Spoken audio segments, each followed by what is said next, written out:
My name is Calla Vernier, and on the day I got married, my mother posted a photo of a picnic and captioned it, "Celebrating the ones who matter most." I was not in the picture. I wasn't even in the conversation. I stood in a white dress, under the same clear sky, cutting a cake no one saved for her, looking at a front row seat she never planned to fill. People thought maybe she was late. I knew better. Some families hurt you with yelling. Mine did it with silence, disguised in smiles, sealed with praise for everyone but me. She didn't just skip my wedding, she erased me. This is not a story about revenge, it's about reclaiming.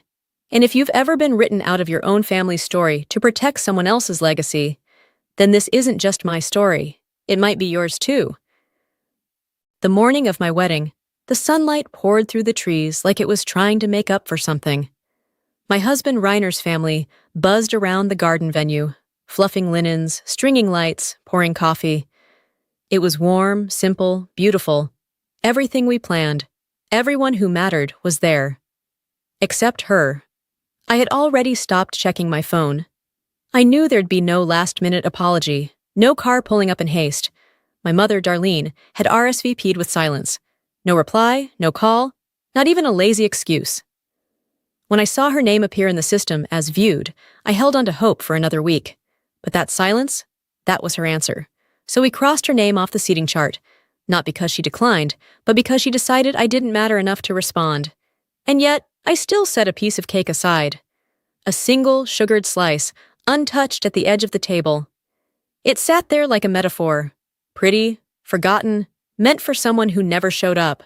Later that night, I placed it in the fridge, next to champagne and leftover dip from Reiner's aunt. I didn't cry. I just closed the door and poured a glass of wine like I wasn't crumbling inside. 2 days later, my cousin sent me a screenshot of a post my mother shared that day. Blue and white checkered picnic blanket, sandwiches and lemonade. My sister Celine laughing beside her, holding a flute of Prosecco. The caption read, "Grateful for family traditions, celebrating the people who matter most." And just like that, I understood. I hadn't been overlooked, I'd been replaced. I didn't grow up with slamming doors or shouting matches. My mother didn't punish with belts or bruises. She wielded silence, subtle omission, the art of looking past me. Celine, my older sister, was the sun in her universe, always center, always shining. I was the shadow that just happened to be there. She got trophies, praise, celebrations for milestones I wasn't allowed to claim.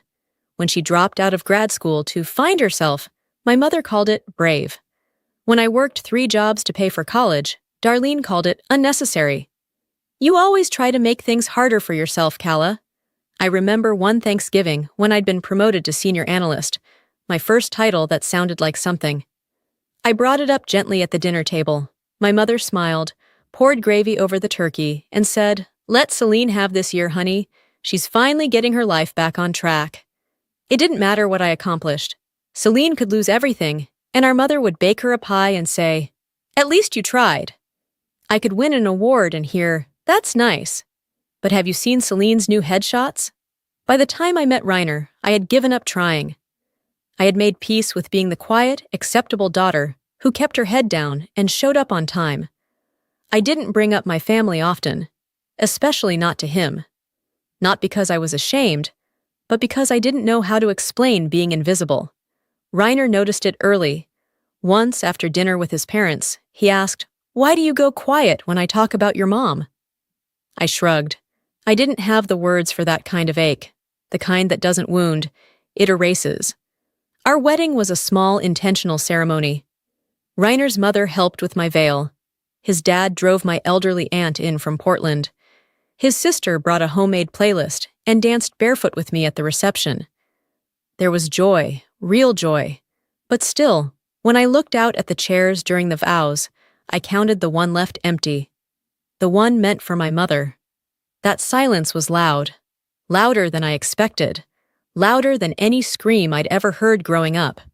And then came the tribute video. We had spent weeks putting it together. Old photos of us as kids, goofy clips from our first apartment, Reiner's nephews holding sparklers on the 4th of July. There were pictures of me graduating law school, clips from my first job, even one of me holding a glass of champagne the day I landed a major client. Reiner said it was the highlight reel of the life I'd built without applause. We were about to hit play when the MC paused. Looks like the USB isn't working. He fiddled with the laptop. Celine leaned over and said brightly, "We've all seen enough pictures, right?" She laughed. The crowd followed. Music came back on. The moment passed like a misstep on a staircase. Quick, jarring, dismissed. I told myself it was a technical glitch. But weeks later, Reiner plugged the same USB into his laptop. The video played perfectly. Transitions, music, my voice narrating every second. Darlene was even in some of the early clips, standing next to me at my bar exam celebration, hugging me when I passed. I'd forgotten that she used to be proud of me once, or at least pretended to be. Reiner didn't say anything, but his shoulders tensed. He closed the laptop without a word. I whispered what we both knew. Celine switched it. He nodded. We couldn't prove it, but we felt it. It was the kind of thing you know in your bones because it fits the pattern too perfectly. I sat on the edge of the bed that night and stared into the dark. They didn't just forget me.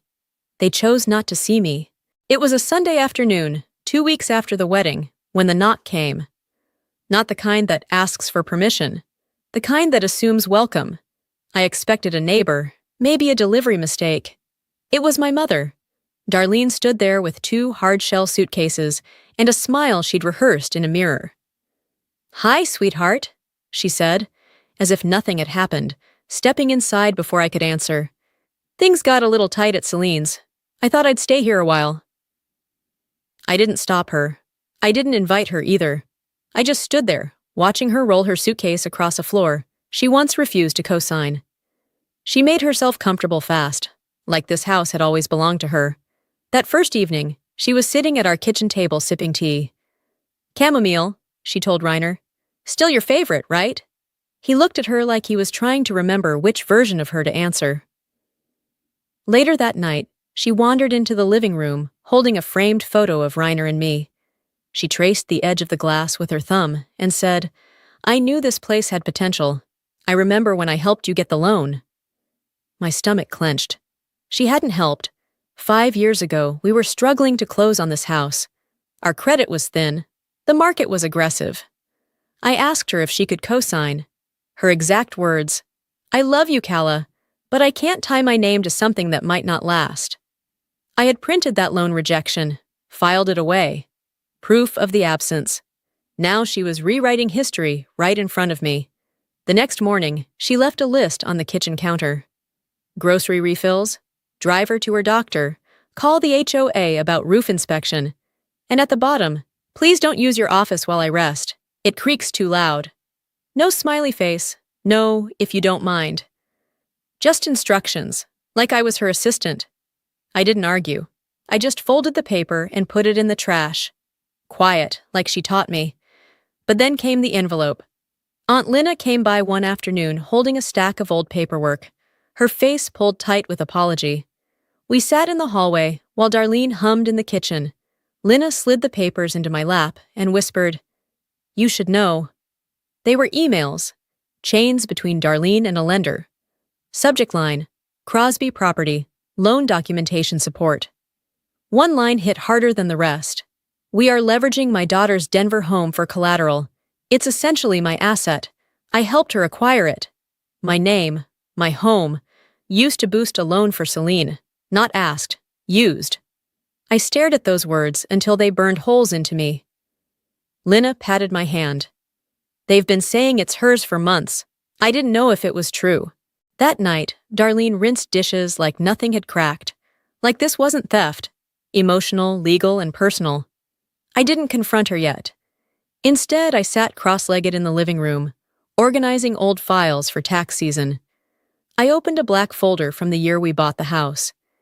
Inside, I found the rejection letter, my mother's signed declaration that she refused to co-sign. Her words in stark black ink, "I do not wish to attach my name to speculative property." Now she told neighbors she helped me buy the place. She told me she supported me through every step. That night, I left the letter on the counter. She didn't even flinch. "That was then," she said, picking an apple from the bowl. "You turned out fine, didn't you?" I stared at her. "You told the bank this house wasn't worth backing," I said. "Now you're calling it yours?" She bit the apple, shrugged. "Because no one challenges what I say." She was wrong. She just hadn't met me yet. Reiner stood behind me the whole time, dish towel in hand, silent. He didn't need to speak. We were past confusion. This wasn't a misunderstanding. This was manipulation. A long, deliberate one. The next morning over breakfast, she brought up my grandmother, her mother.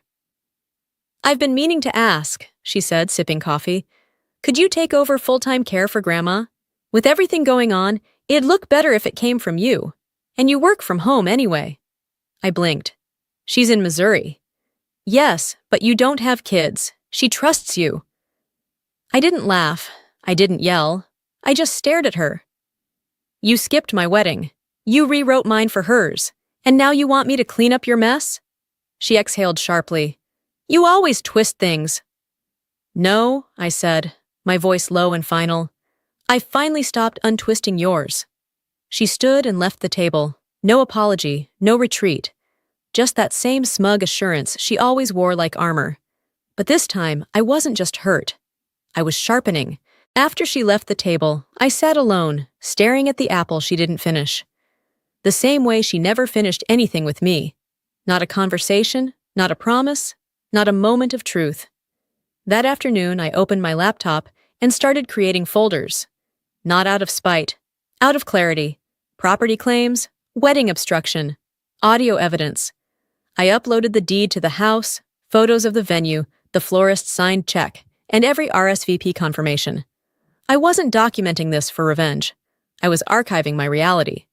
The final folder was titled The Tape, because I'd finally recorded her.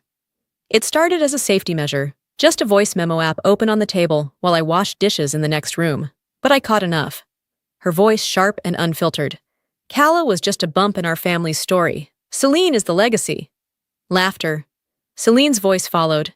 "She was a mistake we tried to raise right. It didn't take." Then silence.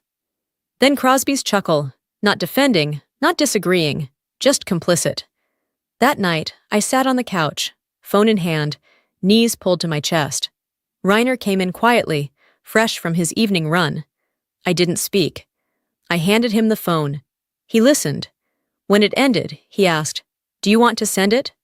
I shook my head. "No, I want them to hear it, together, no warning, no edits." 4 days later, Aunt Elise hosted the monthly family potluck. I hadn't attended in years, but that day I said yes. I didn't dress up, just a black sweater, jeans, and the kind of posture that doesn't apologize. The kitchen was warm, filled with noise that tried to pass for love, laughs that had sharp edges, compliments wrapped in judgment. Vera, my mother, stood near the counter, passing around cookies she didn't bake. "It's just so lovely to be with people who value togetherness," she said, loudly enough for me to hear. I walked to the dining table, set my phone in the center. Reiner was already seated. We made eye contact, one nod. I tapped play. At first, just murmurs. Then the words came. Her words, their words. My name, stripped bare, minimized, dismissed. By the time it ended, no one was chewing. Vera looked pale, frozen. Her hand moved toward the phone like she could rewind the moment. "This isn't how we handle things in this family," she hissed. I stood. My voice was low, even. "You're right. That's why I'm not doing it your way anymore." I didn't expect applause. I didn't need it. The finality. But I saw eyes widen. I saw my cousins lower their drinks. I saw Aunt Elise wipe at her eyes and begin clearing plates early, muttering, "Maybe we all needed to hear it." No apology came. Not from Vera. Not from Celine. But it didn't matter, because I had stopped needing permission to be visible. The next day, Vera posted on Facebook a photo of my house, cropped to perfection. The caption read, "30 years ago, I began building a home for our family legacy. Today, I'm proud to still be guiding that legacy from the home where our children grew up." There was no trace of me, just white siding, manicured grass, and lies. So I posted 3 images to the neighborhood forum, her Facebook post, my mortgage deed, and a still shot from our tribute video, the one she tried to bury. Me, smiling beside Reiner, joy untouched. The comments came fast. Wow, so you're the one who's owned that place all along. That video! I cried. Thank you for sharing the truth. Even one woman wrote, I donated to Celine's venture because your mom said the house was her backing. I'd like a word with someone. Within 48 hours, Vera's persona cracked under the weight of her own fabrication. Screenshots surfaced. Old messages leaked. Friends pulled away. Even her church group leader commented, Legacy is built on truth, not theater. I didn't cheer. I didn't respond. I baked lemon loaf for Reiner's coworkers and watered the plants. Then, on a gray Sunday evening, Vera showed up again. No suitcase, no bags. Just her. Her voice was low. I don't know what to say. I stood in the doorway, didn't invite her in. You already did, I said. Every time you said nothing. She blinked too fast, searching for tears that didn't come. I never thought you'd turn cold. I met her eyes. I'm not cold, I'm clear. And I closed the door, not with anger, with finality. Weeks passed, soft and steady. No more knocks, no more updates from cousins trying to stay neutral, no more online performances of motherhood, just silence. But this time, the silence wasn't suffocating. It was space. One Saturday morning, I hosted brunch for Reiner's family. His parents brought bakery pastries.